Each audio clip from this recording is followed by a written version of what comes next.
Selamat datang. Mari kita luruskan banyak kesalahpahaman tentang Antichrist, Dajjal, Lucifer, 666, dan banyak hal yang banyak orang tahu hari ini ternyata adalah salah paham. Di mana salah pahamnya? Karena ternyata hal tersebut tidak semuanya eksis. Atau bisa dikatakan hanya halusinasi semata yang kemudian menjadi sebuah cocok logi. Atau malahan ini adalah sebuah cocok logi yang kemudian menjadi sebuah halusinasi. Mari kita mulai dengan kita membahas Antichrist. Istilah Al-Masih Al-Dajjal berasal dari bahasa Syrio-Aramaik. Sudah ada di teks Pastita sejak abad kelima.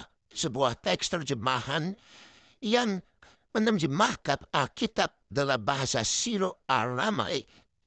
Dalam firman tersebut disebutkan Mesika Dagala. Sedang dalam literatur Ibrani, kata tersebut disebut dengan Mesiki Seker. Meskipun berbeda dalam lafalannya, maknanya sama. Masih Al-Dajjal, Mesika Dagala, Antichrist. Artinya apa? Antikristus. Inilah yang disebutkan dalam Matius 24 ayat 24. Di mana tertulis sebab Mesias palsu dan nabi-nabi palsu akan muncul dan mereka akan mengadakan tanda-tanda yang dahsyat dan mujizat-mujizat sehingga sekiranya mungkin mereka menyesatkan orang-orang pilihan juga. Nah, Mesias palsu perlu diperjelas. Mesias yang dirujuk di sini adalah Yesus Kristus atau Tuhan Yesus Kristus yang telah mati di kayu salib. Dalam ajaran Kristen atau dalam ajaran Kristiani, kita mempercayai bahwa Yesus benar-benar adalah anak Allah yang telah menjadi manusia, lalu disalibkan, mati, dikuburkan dan bangkit. Ia adalah Allah yang hidup, anak Allah. Yang mana oleh Yudaism hal ini ditolak. Ya, tetapi ketika kita bicara kitab Matius, berarti kita bicara Tuhan Yesus Kristus. Mesias adalah Tuhan Yesus Kristus. Sehingga lalu dikatakan Antichrist tentu saja atau Antikristus adalah segala sesuatu yang tidak mempercayai Yesus adalah Mesias. Yesus adalah anak Allah. Yang tidak mempercayai bahwa ada Allah Bapa, Al-Hana, Allah Roh Kudus. Itu semua disebut dengan istilah Antichrist. Jadi, teman-teman Kristiani pasti sudah sadar paham hal ini. Ya, bahwa kita sedang berhadapan dengan yang namanya Antichrist. Sejak kapan? Tentu sejak lama. Nah, kenapa istilah-istilah ini terkesan berbeda? Ya, sekali lagi, untuk memahami Alkitab dengan benar, kita harus selalu melihat bahasa asli. Mari kita mengingat bahwa Tuhan Yesus hidup di era di mana masyarakat menggunakan bahasa Ibrani dan bahasa Yunani. Tetapi banyak bukti sejarah menunjukkan bahwa Tuhan Yesus juga berbahasa Aramaik. Dan memang bahasa Aramaik juga dipakai oleh sebagian masyarakat. Makanya pada abad kelima ada bahasa Syrio-Aramaik yang juga menerjemahkan Alkitab ke dalam bahasa Syrio-Aramaik. Di sinilah kita menemukan kata Dagala yang kemudian dalam bahasa Arab menjadi Dajjal. Jadi Dajjal dan Antichrist sebetulnya sama, tetapi ingat kitab suci sudah menuliskannya lebih dahulu di abad kelima. Ya, jadi kalau saudara kita sebelah menggunakan kata Dajjal, artinya sama. Walaupun mungkin mereka punya penerjemahan yang berbeda tentang siapa itu Dajjal, tetapi dalam iman Kristen, Dajjal atau Dagala adalah mengacu pada Antichrist. Penting untuk kita memahami yang benar agar kita tidak lagi ditipu si iblis. Kenapa? Si roh Antichrist yang menyesatkan dan membuat manusia terpecah-pecah, terutama kaum Kristiani, pengikut Yesus yang benar-benar tidak mau belajar. Ya, jangan bodoh. Kenapa jangan bodoh? Karena kita harus tahu apa yang benar-benar Tuhan sampaikan dalam kitab suci. Nah, dalam 1 Yohanes 2 ayat 22 dikatakan bahwa manudagala ela in aina de covered isala hawa misika wihana misika dakala how de kafar.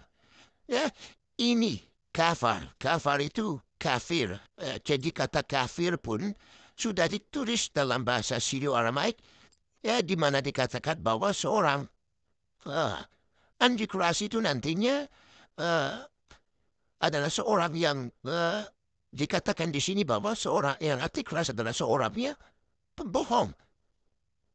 Dia seorang yang bohong, dan antikras di sini adalah dia menolak Allah Bapa, Allah Putra, dan Allah Roh Kudus. Ya, ketika dikatakan dia menolak Allah Bapa dan Allah Putra dan Allah Kudus, itulah yang disebut oleh kita sebagai kaum kafir. Jadi kaum kafir di Kristiani berbeda tentunya dengan kaum kafir di saudara kita yang lain. Ya, dan ingat, sesuai dengan konten YouTube ini, Kristen jangan bodoh. Artinya firman ini memang ditujukan kepada kita, umat Kristen. Kristen, saya memakai kata Kristen di sini karena itu yang diketahui di dunia. Tapi ingat, sejarah kata Kristen itu adalah ditujukan hanya kepada pengikut Yesus, bukan tentang agama. Kristen mengacu pada kisah para rasul. Awalnya adalah sebuah ejekan dari kaum Yudaism. Orang-orang yang tidak mengikuti Kristus yang menghina para pengikut Kristus dengan sebuah kata Kristen. Itu adalah sebuah olok-olok pengikut Yesus. Itu adalah sebuah olok-olok. Jadi, ketika kita bicara kita adalah pengikut Yesus, maka kita harus percaya. Percaya kepada siapa? Percaya kepada Allah Bapa, Allah Putra, yaitu Yesus Kristus yang telah mati dan bangkit pada hari ketiga, dan Allah Roh Kudus. Jadi jelas siapapun yang mengaku Yesus Kristus adalah Mesias, bukan Antikris. Jadi untuk sesama pengikut Kristus, apapun kau menyebutnya, Kristen, atau agama Kristen, agama Katolik, apapun itu, ketika kamu percaya bahwa Yesus adalah Tuhan, Mesias Sang Juru Selamat, kau percaya kepada Allah Bapa, Allah Putra, dan Allah Roh Kudus, Allah Tritunggal, maka engkau tentu saja kau adalah pengikut Kristus. Jadi siapakah adik Kristus? Mereka yang menolak itu semua. Pertanyaannya, lalu sekarang, ataukah sudah ada sejak zaman dahulu kala? Dan sudah ada sejak zaman dahulu kala. Ya? Dari mana? Ya, kita bisa melihat di 1 Yohanes 2 ayat 1 Yohanes 2, di mana ayat 18 dikatakan bahwa anak-anakku, waktu ini adalah waktu terakhir, dan seperti yang telah kamu tunda, seorang antikris akan datang. Sekarang telah bangkit banyak antikristus. Itulah tanda-tandanya bahwa waktu ini benar-benar adalah waktu yang terakhir. Perhatikan sini, seorang antikristus akan datang. Sekarang telah bangkit. Ada dua kata di sini.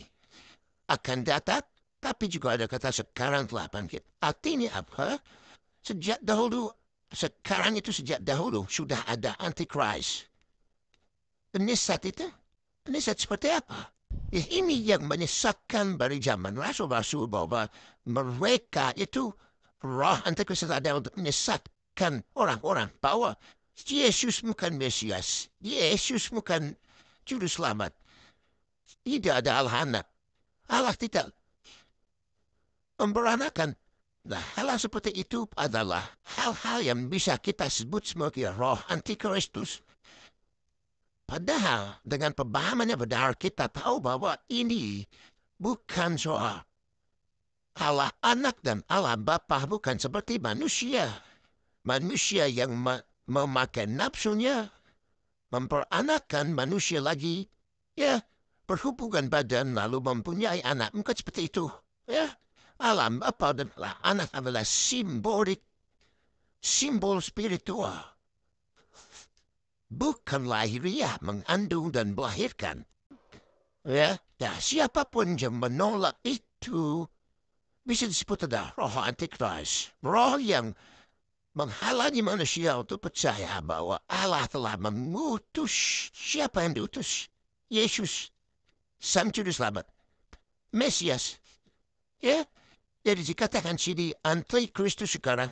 Antikristus yang sudah ada dari zaman Rasul Yohanes.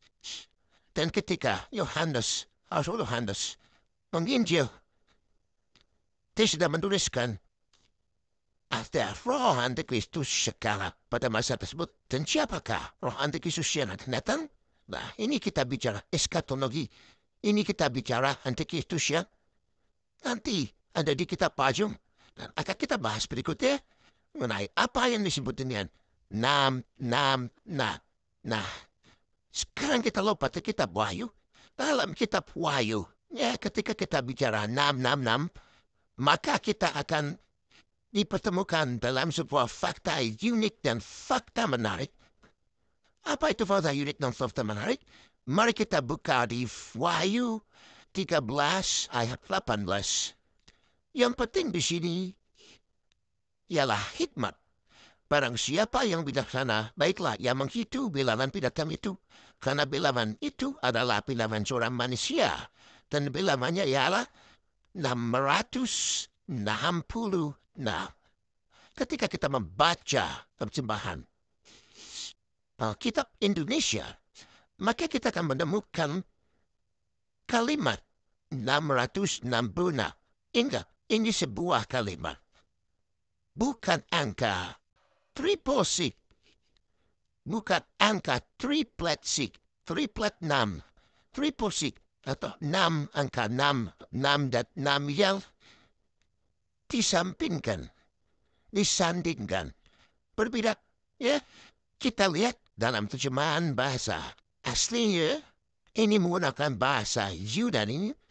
Ya, kata tersebut bukanlah numerik, bukanlah angka 6, angka 6, 6 dan 6. Angka tersebut melainkan adalah sebuah kalimat. 666. Artinya, setiap luka angka tersebut adalah 600 strip 60 strip 6 kalau mau diangkakan. Tetapi angka tersebut tidak pernah bahasa tersebut tidak pernah berbicara numerik. Kalimat tersebut tidak berbicara numerik. Nah, makanya tidak nyambung ketika kita menggunakan untuk angka 666. Nah, bayangkan, kita bisa dilihat di sini sekarang dalam gematria. Ya, jadi dalam ajaran Yahudi adalah mereka mengenal dengan istilah gematria. Bahasa simbolik angka. Ya, dalam gematria, karena mereka juga berbahasa Ibrani, maka ada gematria Ibrani, ada gematria Yunani. Gematria Yunani, ya, angka 6 atau stigma atau hex. Ya, itu dilambangkan seperti ini. Dan kata hexakonta atau C atau 60 dilambangkan seperti ini. Dan angka 600 atau C atau hexaskosoi dilambangkan seperti ini. Ya, kalian lihat di sini. Berarti, kalaupun ditulis angka, tetap 666. Bukan angka 666. Ya, dalam bahasa Ibrani juga sama. Bahasa Ibrani, ya, ketika kita menuliskan angka 6, maka akan muncul tulisan seperti ini. Ya, yang jadi masalah di sini karena kesalahpahaman. Lalu kita menerjemahkan ini menjadi 666. Lalu kita menerjemahkan ini menjadi wow. Ini simbol antichrist. Ini simbol setan. Padahal yang dibahas adalah Wahyu 13. Ayat 18 tidak pernah bicara hal tersebut. Jika teman-teman mempelajari lebih dalam tentang sejarah hal ini, kalian bisa belajar tentang tafsiran Wahyu oleh gereja Timur, bukan gereja Barat. Karena kita menemukan bahwa ternyata ini tidak pernah bicara Antichrist yang digambarkan hari ini adalah angka 66. Si Dajjal bukan angka 66, bukan. Rasul Yohanes hidup dan mengalami masa di mana Kaisar Nero, kaisar yang cepat sebagai salah satu kaisar terbenis, terjahat, akan muncul kembali. Apakah si Kaisar Nero-nya? Tentu saja bukan, tapi seorang yang kejam seperti Kaisar Nero. Dan pilihan itu adalah pilihan manusia. Pilihan manusia. Nah, bayangkan ketika Anda menulis ayat-ayat ini pada masa tersebut. Jadi kalau kita bicara penulis pun tidak mungkin bicara langsung. Kita harus tahu cara pikir dia. Mungkinkah kamu membuat tulisan yang jelas-jelas menuliskan seseorang kejam dalam sebuah surat? Bisa saja kamu akan ditangkap. Makanya dibutuhkan simbolik. Nah, Yohanes atau Rasul Yohanes membuat simbol bilangan manusia itu adalah 600. 66 ini melambangkan siapa? Ini melambangkan Kaisar Nero. Kenapa? Karena pada kematian Yunani, Kaisar Nero, kematiannya adalah 666. Nah, yang menariknya adalah ditemukan sebuah penemuan baru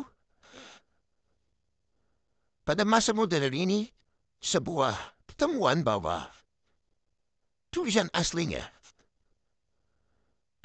dari surat Rasul Yohanes bukan menggunakan hexakonta, bukan menggunakan hexakonta, tapi menggunakan iota, dodeka.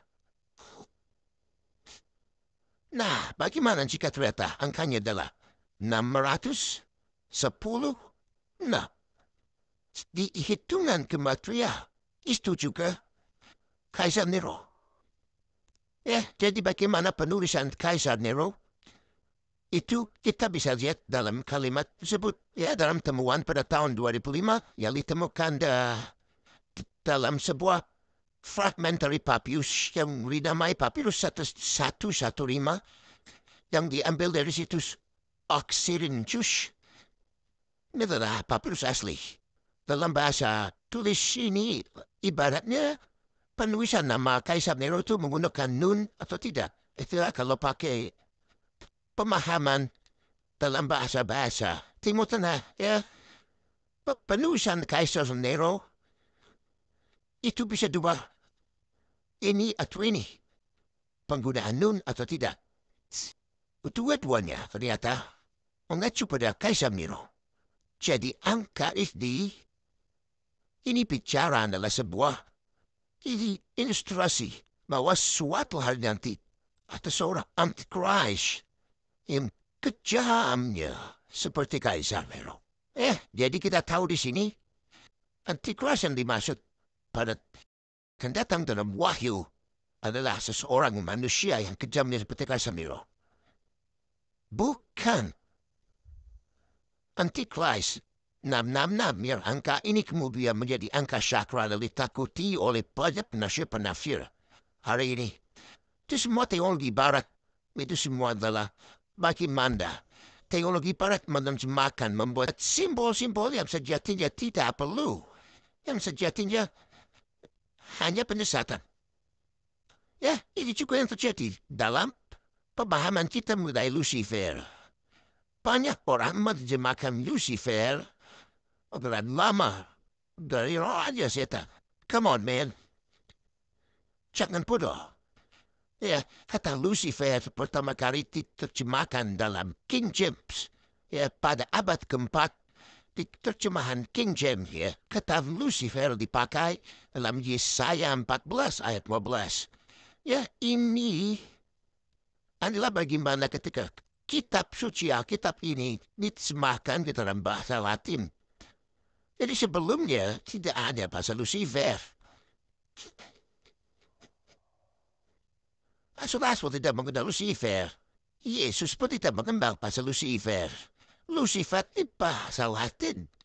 Dari kitab Yesaya 14:15, wah, engkau sudah jatuh dari langit, hai bintang timur. Putra fajar, engkau sudah dipecahkan dan jatuh ke bumi, hai yang mengalahkan bangsa. Ini bicara apa? Ini tidak pernah bicara setan. Kemudian terjemahkan oleh manusia. Oke, setan dan Lucifer. Tidak. Orang Yahudi bahkan tidak mengenal nama Lucifer. Tidak ada dalam ajaran Judaism. Ya, dan kisah para rasul tidak mengenal Lucifer. Sebab kata Lucifer muncul karena asana kekristenan yang diterjemahkan dalam bahasa Latin Vulgata. Dan jelas Anda tidak akan menemukannya pada terjemahan yang mengacu pada bahasa asli. Anda tidak akan temukan. Tapi ketika terjemahan tersebut mengacu pada King James, Anda akan menemukannya. Ya, ini semua lazim hanya dalam teologi barat. Kata Lucifer ditafsirkan semakin nama malaikat yang jatuh, yang kemudian disinonimkan sebagai nama iblis. Sedangkan ketika Anda membuka ayat 11 atau 17, 2 Petrus 1 ayat 19, Lukas 1 ayat 78, Wahyu 22 ayat 16, Efesus 5 ayat 14, kata Lucifer sama kan muncul, tapi tidak disinonimkan sebagai lambang iblis. Kenapa? Dan tidak tepat.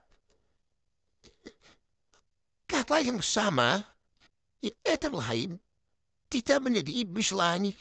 Kenapa ada dikata ini menjadi iblis? Inilah kesempitan memahami tafsir.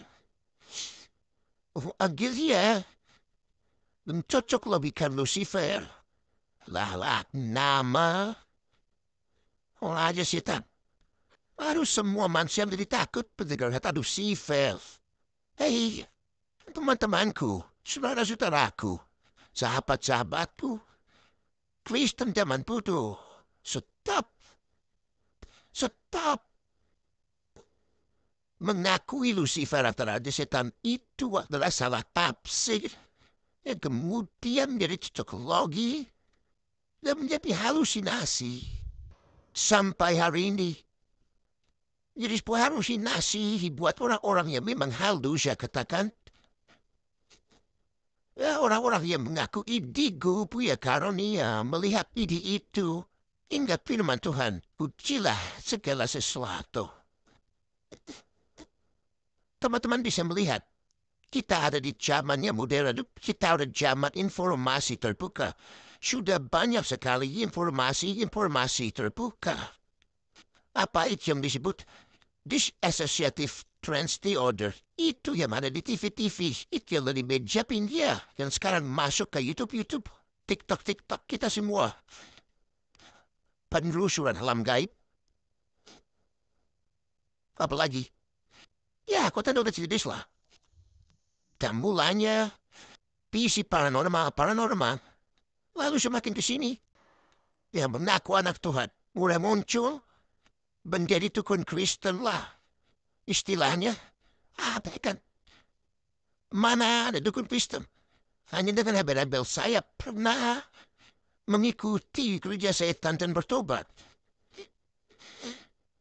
Apa benar seperti itu? Lalu mengglorifikasi kerajaan iblis. Come on, man. Yesus sudah mati buat kita. Kristen yang bodoh. Dia sudah masuk ke alam maut. Iblis telah dikalahkan. Yang tersisa hari dia apa? Tipuan. Tidak ada kuasa iblis lagi. Yang ada hanya tipuan.